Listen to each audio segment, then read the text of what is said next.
Someday, today, will be your past. What you dream and work for now will be your future. If you don't dream, if you don't plan with the end in mind, that too will be your future.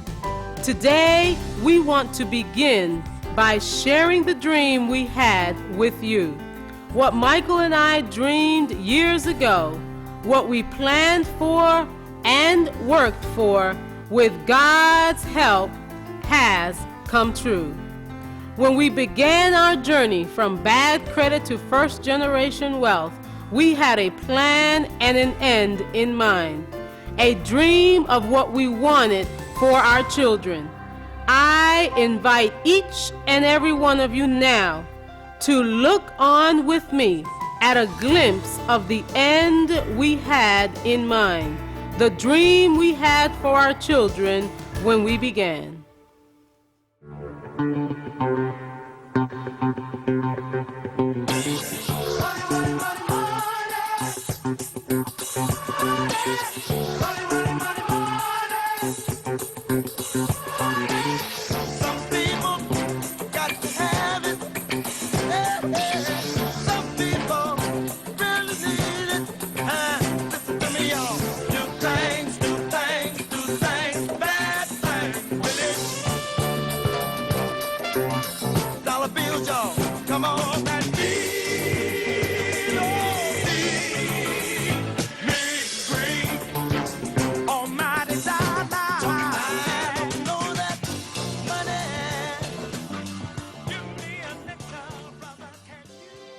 Good morning, team. It's 8 a.m. here in Greensboro, and I would like to get a full report on our business. What's going on in Korea, Ashley? 안녕하십니까? 안녕하십니까? Ashley, give me a report on what stocks are hot. Well, Taylor, we just made $3.7 million on Google because the stock split. We had a call on 100,000 shares. Keep up that good work. And where's the IPO going? Well, Taylor, because Ashtay now generates $110 million in revenue, we believe that we will do an IPO at around $107 a share. We also believe the market is ripe for investors to take advantage of this new offering. Well, keep up the good work. Kumapsegdana. Hey, Dwyla. What's going on in Los Angeles? And what is the new product that you're marketing? We have spread our heavenly hairband to over 60 million people. It's in every store from Walmart to Sally's. We had record sales of $185 million. To God be the glory. Well, amen to that, team. Keep up the good work. Well, since we have yet another stellar year, Jordan, I take a vote on writing a check up for $10 million to the Evangel Fellowship Church, where Bishop Otis Lockett Jr. is preaching, and another $1 million to the Hispanic ministry, where Joselito Ferreira, our cousin, is the pastor. Ashley, where's Mom and Dad? Taylor, you know Mom and Dad are in Switzerland for the next month, and they're in Africa for the next 2 months vacationing. Oh, yeah, I forgot. How about we surprise them and go visit them? That's a great idea. Hey, don't forget to pick me up in the jet. Here you see a half-naked man, lost. He is determined to turn from his past and strive to see a future for his next generation. Though he may be your past, and he even may be your present, he will not be your future. I am your past. I am your past. I am the past of a people that's been downtrodden. I am a past of a people that's been held in bondage. Even though I have transgressed, from slavery, I find myself back in bondage again. I am your past. Though you may laugh at me, though you may ridicule me, I am your past. I may even be your present, but I will not be your future. You see, I believe in John 3:16. I believe that when Jesus died on the cross, that I too shall be free. Because it's stated that whosoever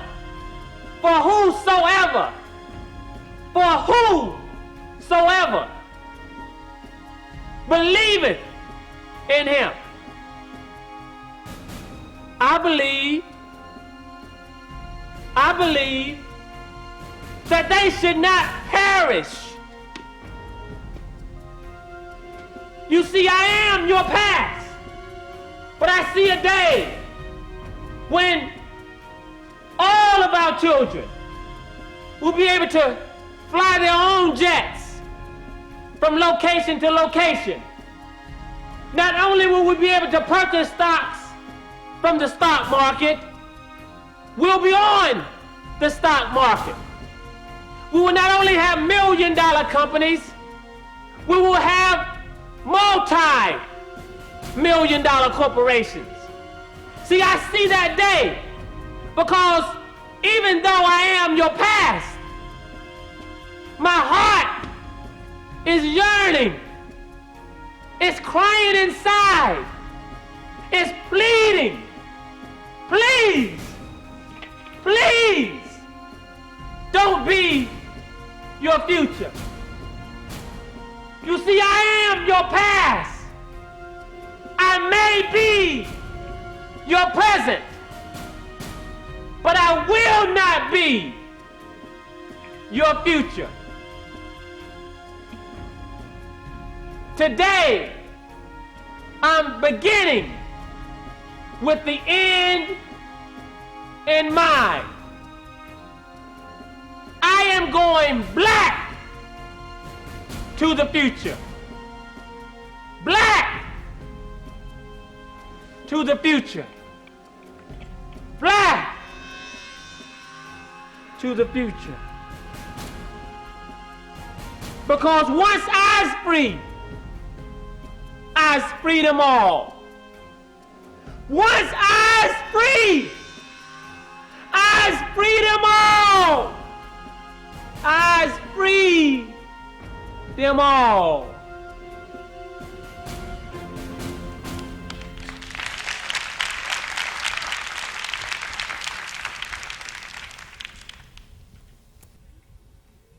You know, we enjoy this kind of stuff. We want to really bring this home. We really want to bring this home to you because it's a very serious issue. A very serious issue. It breaks my heart not to see this place overflowing. I was so excited to know that I was going to hear Lee Jenkins speak. I could not sleep last night. And I don't need it as much as many of you, especially those that are not here. Today, See, because I am your past, I had to put $5 down on it.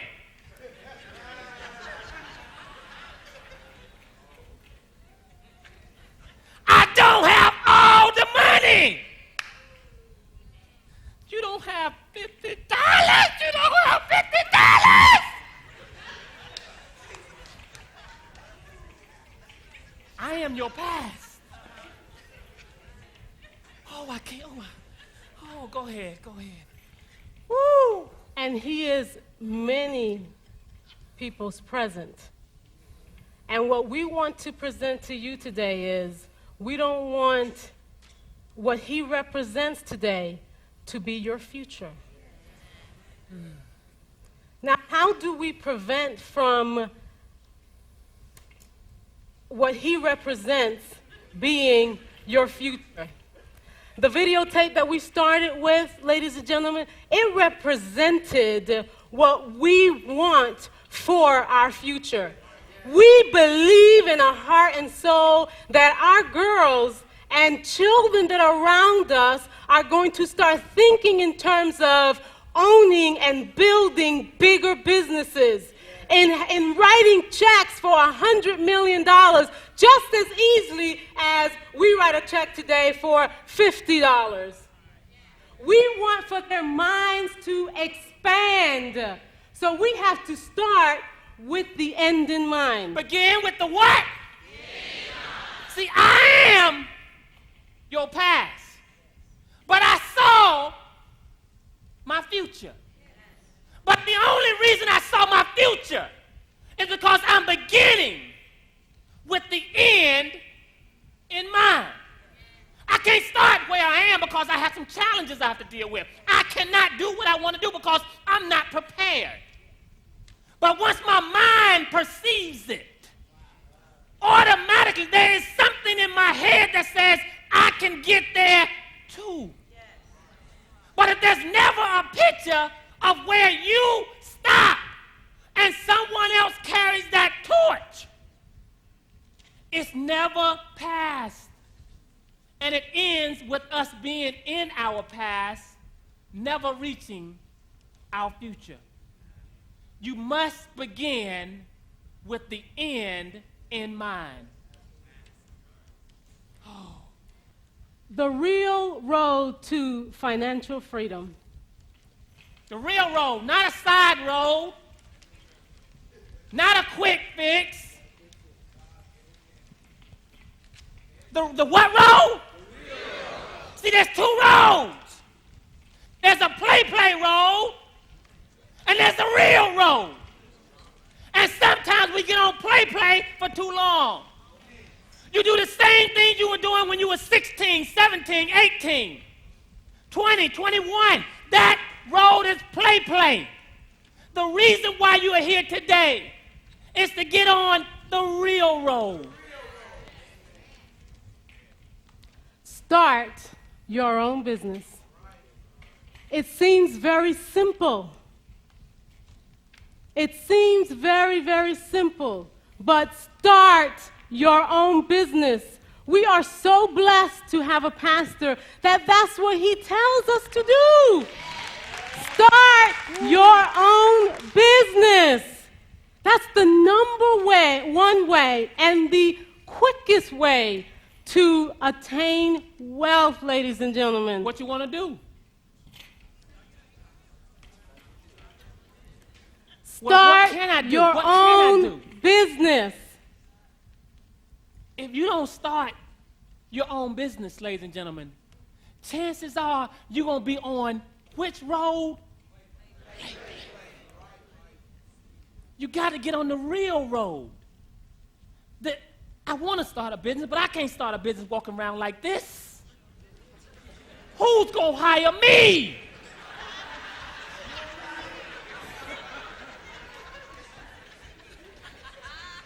If you have no business, you have no vehicle. See, you don't understand what a company represents. See, a company has it's an entity of its own. It has its own social security number.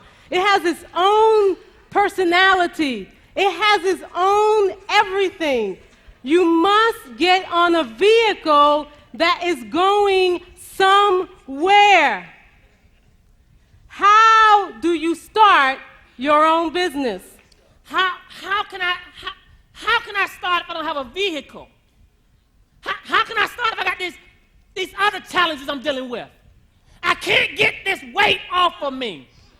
So I can't dress myself up. Therefore, I cannot become marketable. I can't sell myself. See, I have to release some things. I got to release some bondages that have been holding me back. order to release these bondages, I have to begin to make some mind-changing decisions. See, I believe this weight is off of me. I believe it is. My mind has to first conceive it. Then I have to sit down and figure out, what do I do best? Well, I used to be in jail. And in jail, they had different chains. And the guys around me would be talking about how you take this little hairpin and take these little things. Now, I've never been in jail, so don't y'all go tell that. But I'm telling you what I know. And for those who have broken into a house, you know how to get into a house. So I got to figure out a way to get me a vehicle. But before I get me the vehicle, I got to first free myself from this bondage of debt. And then I have some pants, which are these are my tools.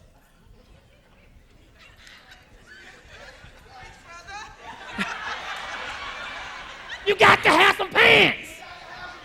How you gonna be the man and you ain't got no pants? Talking about you the man, you not a man. See, once I'm exposed, I can then move up. See, a lot of times people cover up before they break down. So you walk around with all your clothes on and the inside ain't right. See, I know where I am. See, I don't care what you think about me. I don't care. I know I got muscles.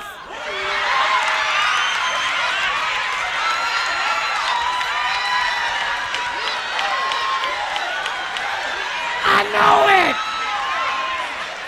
You maybe can't see them, but I know it. That's all right, baby. That's all right. That's all right. It ain't what they think about you. It's what I think about you.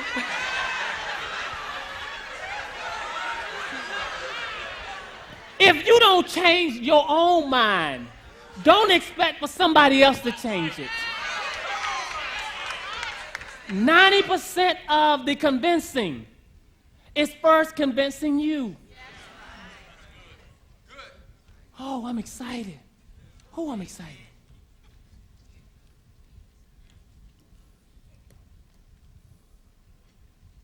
Oh, focus. There's a couple of things that we believe you must have in order to start a business and to progress within your business. The first question is, are you busy or are you focused? Those are two very different animals. Most of us are busy. Now, busy is defined as being cluttered with detail to the point of being distracted, full of activity. On the other hand, focused is defined as the ability to adjust to produce a clear image. Now, a lot of people... Go ahead and stop.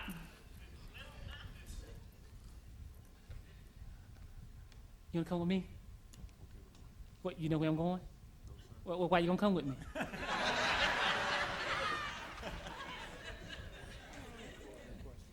You gonna follow somebody, you know where they're going. See, a person that is focused, they set their eyes on something and automatically attract other people because they know where they're going. See, I'm beginning with the end in mind. Because I'm beginning with the end in mind, automatically you can see where I want to get, where I want to go. I want the jet, not just for me. I want my kids to be able to fly from location to location. I want them to be able to pick up their friends. I want them to be able to speak all different types of languages. It ain't just for me, because you can't spread the gospel around the world sitting in your kitchen. You got to go to where the people at. I almost didn't get in here today.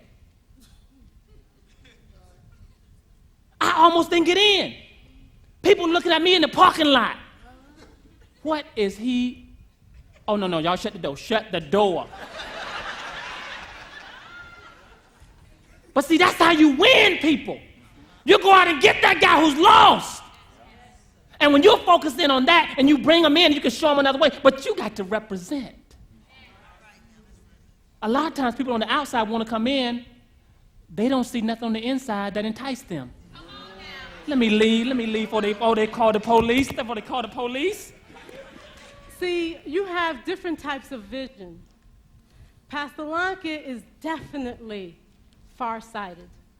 He looks at the future. My husband is definitely farsighted. I am the opposite. I am extremely nearsighted. But I am a detailed person. You see, so it makes a good partnership. You need to see in your marriage, in your work environment, in your partnership at work, who has the vision? Who is the far-sighted person? Who is the nearsighted person? Every far-sighted person has to have a nearsighted person with them. You got to. You will hurt yourself. Because if you put two, can you imagine two personalities, two far-sighted people together as husband and wife? Out. You would drive so fast that you will wreck yourself. See, you have to have somebody to put the brakes on.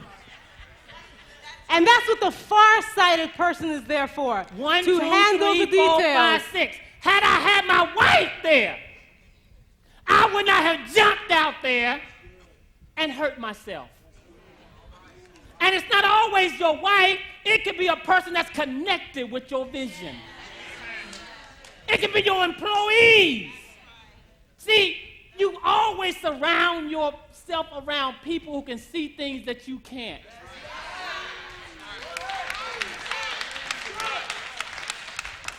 Always around people who know the same thing you know. The same thing. You talk about the same thing all the time. You never talk more than like $1,000. 10,000 will be like, oh yeah, 100,000 may get you up there. But when you start talking $500,000, then you start talking $1 million, you start talking about 20 million. You start about 30 million. I like being around that environment because it expands my mind. You don't want to be small-minded. See, the reason why you all are here today is because you're ready to turn things around. That's why you're here. That's why you're here. You're ready to turn things around. Yeah, a good example of someone that's busy is when we ask you, why didn't you come to the meeting last Wednesday at the Wisdom Center? And you say, I was busy. See, when you're busy, that means that you were distracted, being cluttered with detail. That means you were not focusing at your business on hand. You've got to come to those meetings. You've got to get focused. I'm around people who make me feel good. They stroke my ego. I don't want to be in the environment when they challenge me. So the more I'm around people who stroke my ego, I'm happy. But see, there's an economic ignorance that comes with being happy and complacent. The more you're around that, you begin to settle for less than enough. See, I'd rather be unhappy in an environment where I can learn and grow than to be happy, broke. I gotta be unhappy for a moment. And I keep moving myself in different environments. Oh, I'm excited. Where's my chart? The second item is goals. We are absolute goal setters. Y'all didn't hear her. Goal-oriented. What do we say? Spell goal. G-O-A-L. Goal.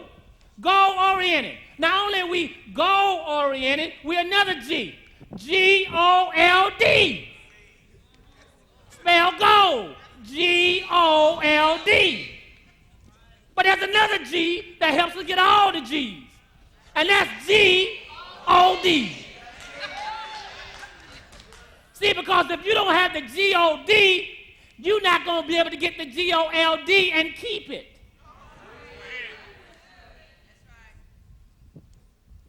See, you have to realize that there's three areas.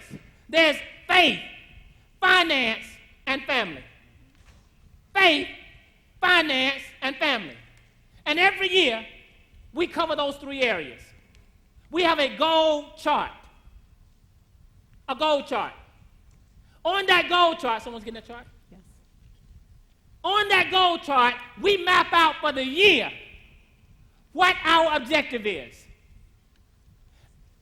She's bringing it right now, so I can show y'all that sometimes people be in play world think things that you need some type of big system. We break it down where everybody can understand it. Anybody who come to our house, you can go in our bathroom and you can see this goal chart. Because we believe in setting goals. On this chart, my wife and I sit down every year in December and say, honey, what do you want to do next year? We make ourselves a goal chart. It has three areas on that goal chart. It has faith, finance, and family. First of all, finance. How much do we want to make? Then on top of how much do we want to save? Because you make it, you don't save it. Why did you need to make it? See, we didn't make it high tech because, you make it too high tech. Regular folks ain't gonna be able to understand this thing. They think it's some type of secret. Plus, this is something that we have always done. Through all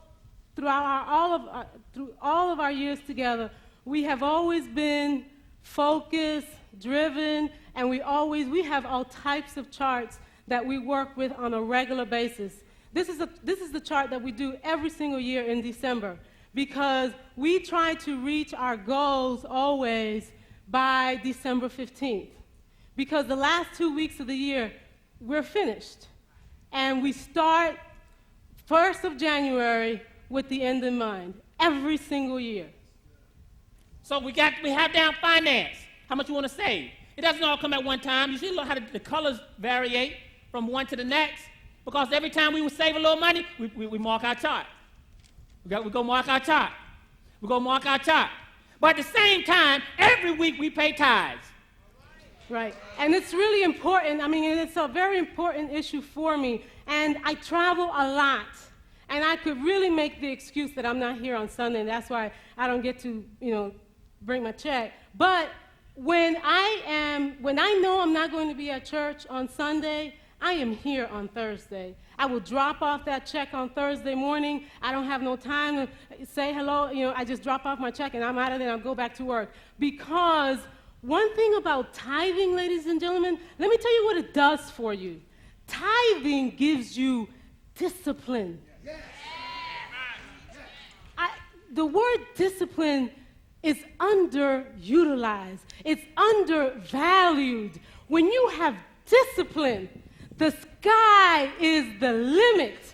When you have discipline that I'm going to save X amount, we always tithe first, save second, and then the rest, we use that as our paying of the bills, or we decide what we're going to purchase. On that percentage, you will be amazed that no matter what happens, you can handle it. The problem is that since we have no discipline, we spend so high, and then there's no money left, not even for yourself, nor for tithing. And automatically, when you cheat in your tithing, you're going to automatically cheat yourself. I guarantee you that. So you look at, we're saving, we're tithing, we mark it every single week. Honey, you got that red pen? You got that red pen? Got to find all color crayons. I don't care what we mark it with. As long as it's marked. Because you want to save, and you want to tithe. But then you want balance there. So on the other side, we have family. See, we plan during the course of the year to spend time with family. Aside from anybody else. We had, okay, honey, we're going to go to Bahamas. We're going to take about maybe 65, 70 people with us. We're going to do a little vacation getaway in January. Planned it, did it. Okay, honey, we're going to take about 35, 40 people with us to Las Vegas, but we're going out early. We're going to pay for about 35, 40 people to go with us. Did it. Had our next vacation, or we did our Cancun, Mexico, second. Then we went to Las Vegas. Then we're planning for Christmas. Already planned. Is the money there yet? No. But it's planned. At least we planned it. So we're going to have Super Santa month. We're going to be a blessing to so many different people during Christmas time. Because we've had a great year. We're very close to reaching our tithing goal. We're very close to reaching our savings goal. And we're very close to reaching our family goal. It's part of keeping that balance. You can do one if you want to. You don't have to do one. It's just working for us. Right. I recommend that if you're in debt, do the chart on getting rid of debt first before you do that one. I'm going to work. Now, with financing, one other point I want to mention to you is practice delayed gratification. That is so important. We want everything yesterday, at whatever the cost.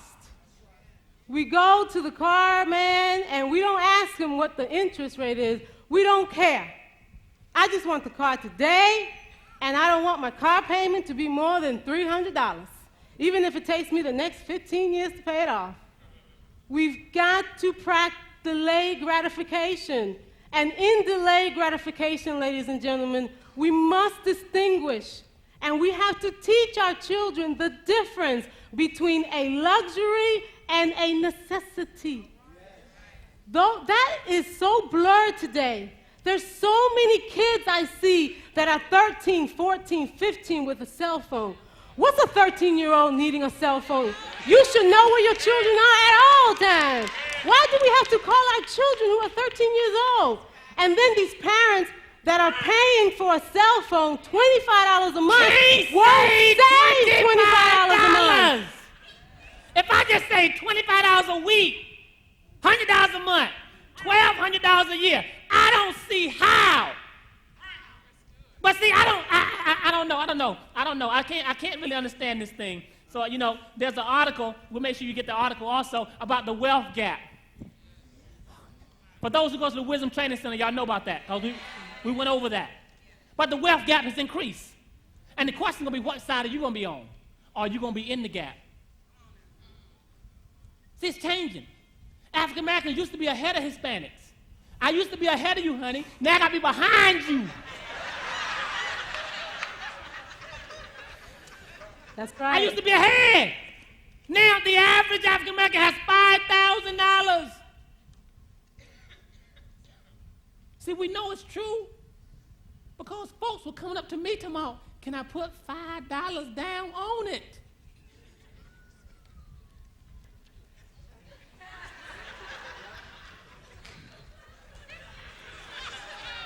Good Lord! Oh. And let me just clear up his expression, okay? It's not the fact that you're putting $5 on it that affects my husband so profoundly. It's the fact that after you say, I don't have $50, and you just put $5 on it, he then sees you eating at Golden Corral or at whatever place where what you should do is go home, cook at home, and that $25 that you're going to spend at Golden Corral or any restaurant, you put it on yourself. It makes a huge difference. There are choices that you make. We're not here to tell y'all. See, I'm going in business. I'm getting myself together because I'm going to turn things around for my family. I'm going to turn them around. Hey, I'm turning things around. Y'all watch me in a few. Y'all watch me how I turn around. See, a lot of times you got to understand that there's a certain period in your life where you're going to go through some ups and downs. Right. And so the reason why you're here today is because you may be on an up or you may be on a down. But the key is you're in the right place. And see, there's one time in my life when I didn't know which way to go. And I was in Hawaii. My wife and I just got married. Oh, you know when you just get married, you deep in love. You got that crazy love. Hold on 1 second with that. Go ahead, honey, before I tell Hold them on this 1 story. second with that. You Now, want me to tell it? after we deal with our charts, we always look at our peaks and our valleys. Now, what are peaks? Everybody knows what a peak is. When do you experience them and how do they make you feel? Normally, when you're on a peak, you feel really good. Woo! You feel like you can just spend money. Spend. Have a good time. Buy a new car. Buy a new car. All that good stuff. Now, there are 7 decisions that we believe that we always do when we're in a peak. Because you're going to be on the peak. That's your high moment. First thing you're going to do is do what? Tithe. Tithe what, though? Tithe more, because you tithe the same thing, you're going to be on the peak long. You got to tithe more. When you get more, you tithe more. You don't tithe the same thing. Second thing,